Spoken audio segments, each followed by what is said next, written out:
नमस्कार प्रेक्षकांनो, या मालिकेच्या आजच्या जबरदस्त भागामध्ये आपलं स्वागत आहे. आणि त्यामध्ये आनंदीचे बाबा आता समरला म्हणतात की जावई बापू, काही जरी झालं तरी आदिरा तिच्या सासरी खुश राहणार आहे. आणि इकडे आज काही जरी झालं, मंदाच्या बाबतीत जर बोलायचं झालं तरी काहीही करून मी आज मंदाला घरी घेऊन जाणार आहे. आणि आता इकडे अर्पिता म्हणते की दादा, माझा विश्वासच बसत नाही, तू अर्पिता आदिराला ना त्या बाईचे पाय धरायला लावलेस. अर्पिता म्हणते दादा, हा कोणता न्याय? तर आजी म्हणते की अर्पिता तू शांत बस. आजी म्हणते की आदिरा बघेल ना तिच्या संसाराचं, तू तुझ्या संसाराचं बघ अर्पिता. आणि अर्पिता म्हणते की काही जरी झालं तरी माझ्या संसारावरतीच ढकलायचंय, तुम्हाला हवं ते करा, असे म्हणत अर्पिता रागाने निघून जाते. आणि अर्पिता पाठोपाठ अंशुमन आणि मलिका सुद्धा आतमध्ये जातात. तर पुन्हा एकदा आदिरा समरची पिंट्या दादा स्वारी असे म्हणत माफी मागते. आणि आता समर काही बोलायला तयारच नसतो. पुन्हा एकदा समरला मिठी मारत आदिरा म्हणते पिंट्या दादा, काहीतरी बोल ना, हवं तर मला चीड पनिशमेंट कर, पण माझ्याशी बोल. आणि पटकन आदिराच्या डोक्यावर हात ठेवत समर म्हणतो की बस झालं आदिरा, आता परत आपला संसार असा विस्कटायचा नाही. तर आदिरा म्हणते कळालं. आणि आता इकडे स्वानंदी बेडरूममध्ये येऊन मंदाकिनीला म्हणते की आई, तुम्हाला खरं सांग बरं का, नाही तर मी आता आदिरालाच जाऊन विचारते तू काय म्हणाली आदिराला. तेव्हा आता मंदाकिनी म्हणते की तिने मला फोन केला होता, तेव्हा मी तिला म्हणाले जर तू इथे येऊन माझी पाय धरून माफी मागितली तर मी घरी येईल म्हणून, आणि तू सुद्धा माफी मागायला हवी. तर स्वानंदी म्हणते मी काय केलं? मंदाकिनी म्हणते तू सुद्धा तिच्याकडे चुगल्या केल्यात. स्वानंदी म्हणते आई, आता बस झालं, मी काही चुगल्या लावत नाही, उलट तुमच्यात जी भांडणं होते ना ती मी सोडवते. स्वानंदी म्हणते की आई, आता तुझ्या मनासारखं झाले ना, एक तर मी तुला सांगते बाबांची तब्येत ठीक नाही आहे आणि तुझ्यामुळे दुसऱ्यांदा बाबांना इथे यावं लागलं आहे आणि त्यामुळे बाबांना खूप मानसिक त्रास झाला आहे. पण जाऊ दे, आता झालं ना तुझ्या मनासारखं, आणि आता बाबांबरोबर घरी परत जायचं. तर मंदाकिनी म्हणते अजिबात जाणार नाही. तेवढ्या स्वानंदीचे बाबा तिथे येत म्हणतात काही जरी झालं, दुनिया इकडची तिकडची जरी झाली तरी मी आजीला घेऊन जाणार म्हणजे जाणारच. स्वानंदी म्हणते आई, आता बस झालं आदिराला, एकतर तू चुकीची वागलीस आणि तिच्या सगळ्या कुटुंबासमोर तू तिला माफी मागायला लावलीस, आणि त्याच आदिराच्या कुटुंबाचा पाहुणचार तुला घ्यायचा बाकी आहे का, असे आता स्वानंदी इकडे मंदाकिनीला बोलते. इकडे आता रागाने तंतन करत अर्पिता तिच्या बेडरूममध्ये येते आणि मलिकाला म्हणते की काही जरी झालं तर सतत ही आजी माझ्या संसारावरती उठते, काय प्रॉब्लेम आला आहे हिला.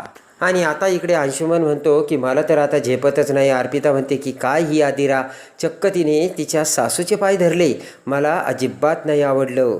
अर्पिता म्हणते बरं झालं उलट तिने आपली माफी मागायला नाही लावली. तर मलिका म्हणते आपला काय संबंध त्यामध्ये. अर्पिता म्हणते तिचं काय सांगावा, सासूला खुश करण्यासाठी ती काहीही करू शकते. आणि इकडे आता आदिरा म्हणते की पिंट्या दादा, आज बाबासुद्धा आलेत आईंना घरी घेऊन जायला. तर आता समर म्हणतो त्यांना राहू द्या हवं तितके दिवस, नंतर त्यांना पाठवण्याची व्यवस्था मी करेन. तर तेवढ्याच स्वानंदी तिथे म्हणते की नाही नको, आई आजच बाबांसोबत घरी जाणार आहे. तर मंदाकिनी तिची कपड्याची बॅग भरून आता तिच्या म्हणजे दिलीप बरोबर बाहेर येते. आणि तेवढ्यात आता मलिका म्हणते का जाणार आहात तुम्ही, राहा ना काही दिवस, म्हणजे माझ्या बेबी डॉलचं काही चुकलं आहे का. तेव्हा माझ्या बेबी डॉलचा तुम्ही एवढा राग धरू नका. तर मंदाकिनी म्हणते तसं नाही हो, आता माझी पतिदेव आली आणि माझी सुनबाईसुद्धा आली मला न्यायला. आणि आता मंदाकिनी म्हणते की आणि ते बरंसुद्धा दिसत नाही का, माझ्याकडून जर जास्त बोलणं झालं असेल तर मला माफ करा, आणि माझ्या मनात काही नसतं बरं का, झालं गेलं विसरून जा, असे आता मंदाकिनी बोलते. आणि आजी म्हणते मंदाताई, अहो आमची आदिरा जरा हट्टी आहे, तिला तुम्ही प्रेमाने समजून सांगा, प्रेमाने सांगितल्यावर ती ऐकते बरं का. आणि मलिका हात जोडत म्हणते मंदाताई प्लीज माझ्या डॉलला सांभाळून घ्या. आणि समर म्हणतो की थांबा, मी ड्रायव्हरला तुम्हाला घरी सोडवायला सांगतो. आणि आता सगळेजण बाहेर जाताच इकडे स्वानंदी आदिराकडे येत म्हणते की सॉरी आदिरा. तर आदिरा म्हणते नंदूताई तू कशाला माफी मागते. तेव्हा आता स्वानंदी म्हणते की आईने सगळ्यांच्या समोर इथे तुला पाय धरायला लावले, तुझी काहीच चूक नसतानाही मला अजिबात आवडलं नाही, आणि हे सगळं होऊन सुद्धा मी काहीच करू नाही शकले. आदिरा म्हणते हे सगळं माझ्यामुळे झालं, माझ्या एका डिसिजनमुळे आई इकडे निघून आल्या, आणि त्यामुळे पिंट्या दादाला सुद्धा किती त्रास झाला. आता आदिरा म्हणते की पिंट्या दादाने माझ्यासाठी काय काय गोष्टी नाही केल्यात, आणि पिंट्या दादासाठी मी एवढं नाही करू शकत का. आदिरा म्हणते की जरीसुद्धा आमच्यात आता छोटी मोठी भांडणं झाली तरी मी सुद्धा घराच्या बाहेर ती भांडणं येऊच देणार नाही. आणि एवढ्यात आता इकडे रोहन हा स्वतःसाठी किचनमध्ये चहा करत असतो. तर सुस्मितासुद्धा तिथेच असते. आणि तेवढ्यातच स्वानंदीचे बाबा हे मंदाकिनी आणि आदिरासोबत तिथे येतात. मंदाकिनीला बघता जाता रोहन आणि सुस्मिता तर अवाकच होतात. तर बाहेर येऊन आता सुस्मिता म्हणते आई तू इथे आणि या वेळेला. मंदाकिनी म्हणते, लाज नाही वाटत का माझ्याच घरी मलाच बोलते? तेवढ्यात आता स्वानंदीचे बाबा म्हणतात, तू आत्ताच आली, लागली का, झाली का तुझी सुरुवात? आणि स्वानंदीचे बाबा म्हणतात, तुला काही आठवण नाही का, तुझ्या याच वागण्याला आम्ही कंटाळलो होतो. आणि बोट करत आता स्वानंदीचे बाबा म्हणतात, मी तुला आता शेवटचं फायनली सांगतो, यावेळेस तुझ्याकडून जी चूक झाली ती पुन्हा होता कामा नाही. आता इकडे सगळेजण राजवाड्यांच्या घरी चहा पीत बसलेले असतात. अर्पिता म्हणते, फायनली त्या आदिराची सासू गेली, किती शांत वाटतंय आपल्या घरात. अर्पिता म्हणते, आदिरा हट्टाने गेली खरी, पण मला नाही वाटत उद्या काय होईल तिच्याबरोबर. आणि अर्पिता म्हणते की मला वाटतंय की आदिराची उद्या ती मोठी परीक्षासुद्धा घेऊ शकतात. तर समर म्हणतो, घेऊ दे, कारण मला आदिरावरती पूर्ण कॉन्फिडन्स आहे. आणि समर म्हणतो की ती प्रत्येक परीक्षेत पास होईल, फक्त आपण तिला सपोर्ट केला पाहिजे. आता इकडे मंदाकिनी स्वानंदीच्या बाबांना म्हणते की आल्या आल्या झालं का तुमचं धमक्या देणं सुरू? मला सुरुवातीला घराबाहेर काढायचं, पुन्हा घरी आणायचे आणि पुन्हा धमकी द्यायला सुरुवात करायची. आणि आता स्वानंदीचे बाबा म्हणतात, जेव्हा तू घरी नव्हती तेव्हा घरात शांतता होती. मंदाकिनी म्हणते, मग कशाला बोलावलं मी? मला बरी होती ना मी तिकडे. आणि मंदाकिनी म्हणते की या घरात माझ्या मनाप्रमाणे कधीच होत नाही. तर आता मंदाकिनी म्हणते की आदिरा, तुला सगळं जमायला पाहिजे आणि सगळा स्वयंपाक मला तयार पाहिजे. तर स्वानंदीचे बाबा म्हणतात, हे बघ, आपण सगळेजण बाहेरून आले तेव्हा घरात जे काही असेल ते बनवून गुपचूप झोपायचं. आणि आता मंदाकिनी रोहन समोर येते आणि म्हणते, काय झालं तुला रे? तुझ्या चेहऱ्यावरती 12 काय वाजले? मी घरी आले म्हणून तुला वाईट वाटलं असेल, बरोबर ना? मंदाकिनी म्हणते, वाटणारच ना, इतक्या दिवस बायकोचं राज्य होतं, खुशाल तुम्ही मज्जा केली असणार. आणि लगेच आता रागाने मंदाकिनी म्हणते, करा करा, तुमच्या मनासारखं करा आणि मज्जा करा, असे म्हणत मंदाकिनी आतमध्ये जातात. तर लगेच आता इकडे रोहन म्हणतो, बाबा तुम्ही आईला हे कसं काय आणलं? तर स्वानंदीचे बाबा म्हणतात, मी नाही आणलंय तिला. आणि लगेच स्वानंदीचे बाबा म्हणतात की मी तिला आणलं नाही, आदिराने तिला आणलंय आणि त्यासाठी आदिराला खूप त्रास सहन करावा लागलाय. रोहन आदिराला तिची माफी मागायला लावली. आणि आदिरा म्हणते की इट्स ओके बाबा, आणि त्या मी माफी मागितली, त्यात काय झालं एवढं? आई आत्ताच आल्या ना, तेव्हा जाऊ द्या ना, द्या आत्ता सोडून. तर आता स्वानंदीचे बाबा म्हणतात, हे बघ आदिरा, तुला ज्या पद्धतीने मंदाची माफी मागावी लागली ना, ते मला अजिबात आवडलं नाही. तर रोहन आता आदिराकडे बघतो. आता स्वानंदीचे बाबा म्हणतात, तू तिच्याशी एवढं प्रेमाने वागते तरीसुद्धा ही मंदा तुझ्यासोबत अशी का वागते, तेच मला काही कळत नाही.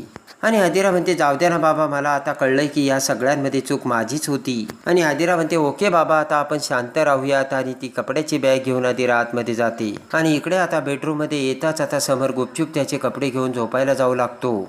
आणि ते बघून आता स्वानंदी म्हणते की हे काय तुम्ही माझ्यावर रागवला का?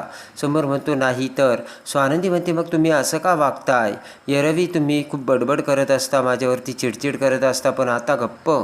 समर म्हणतो, असं काही नाही. तर स्वानंदी म्हणते, आहे ना, एवढ्या दिवसानंतर मला कळालंय. तेव्हा आता स्वानंदी म्हणते की जेव्हा तुम्ही रागावलेले असता किंवा दुखावलेले असता तेव्हा तुम्ही गप्प असता. आणि आता स्वानंदी म्हणते की तुम्ही शांत नाही आहात, तुम्ही अस्वस्थ आहात, मला आता कळतंय, पण नका ना तुम्ही असे शांत राहू, मला ना हे असं नाही आवडत. समर म्हणतो, माणूस कधीतरी गप्प राहू शकतो की नाही, सारखं काय बडबड करायची. आणि इकडे आता स्वानंदीच्या डोळ्यात पाणी येतं. स्वानंदी म्हणते की मला माहिती आहे आदिराला आईमुळे खूप त्रास झाला आहे आणि तुम्हालासुद्धा खूप त्रास होतोय, पण मलासुद्धा आईची वागणूक खूप गिल्टी वाटते, पण तुम्ही प्लीज बोला, असे शांत राहू नका, आणि मलासुद्धा आता खूप त्रास होतोय. आणि स्वानंदीच्या डोळ्यातील ते पाणी आता समर बघतो. इकडे आता प्रेमाने रात्री आदिरा ही रोहनकडे येते आणि रोहनला मिठी मारते आणि म्हणते, बेबी. तर रोहन घाबरतो, पटकन लॅपटॉप बंद करतो. तर आता आदिरा म्हणते की बेबी, काय झालं, माझ्यावर अजून चिडलाय का तू? आणि आता रोहन बाजूला जाता क्षणी आदिरा म्हणते, रोहन काय झालं, तू नॉर्मल वागत नाही आहे. तर रोहन म्हणतो, आदिरा सिरियसली मी नॉर्मलच वागतो. तर आदिरा म्हणते, अजिबात नाही. आणि आता आदिरा म्हणते की रोहन, अरे तुम्हाला बेबीसुद्धा म्हणत नाही आहे, तुला काही टेन्शन आहे का आणि ऑफिसमध्ये काही प्रॉब्लेम झाला आहे का? तर रोहनला आता काय बोलावं कळतच नसतं. आदिरा म्हणते, हे बघ, जे काही असेल आपण सॉल्व आउट करूयात, मी आहे ना. आता आदिराचा हात धरत रोहन म्हणतो, बेबी मला काहीच नाही झालं, फक्त मी थोडा झोपलो तर मला बरं वाटेल. रोहन म्हणतो, हे बघ, ऑफिसमध्ये मला थोडासा वर्कलोड वाढला, याचा अर्थ असं नाही त्यामुळे तू ओव्हर थिंकिंग करायचंस आदिरा. तर आदिरा म्हणते, ठीक आहे. आणि रोहन आता तिथून गुड नाईट असे म्हणत निघून जाऊ लागताच आदिरा म्हणते, रोहन अरे मी गुड नाईटसुद्धा नाही म्हणाले, तू लगेच चाललाय आणि थांब ना इथे. आणि पटकन आदिरा रोहनला मिठी मारते आणि आय लव्ह यू बोलते. आता इकडे मंदाकिनी तिच्या बॅगमधील कपडे बाहेर काढत असते तर त्या एवढ्या महागड्या साड्या बघून सुस्मिता म्हणते, आई कोणी दिल्या तुला या साड्या? नंदुताईंनी दिल्या का? तर मंदाकिनी म्हणते, ती फक्त मला हाकलून देते, साड्या वगैरे कसल्या देते, आणि मला ना आदिराच्या आईने दिल्या. तर पटकन ती साडी फेकून देत. सुस्मिता म्हणते, आदिराची आई कशी तुला माहिती आहे ना? मंदाकिनी म्हणते, हळू बोल.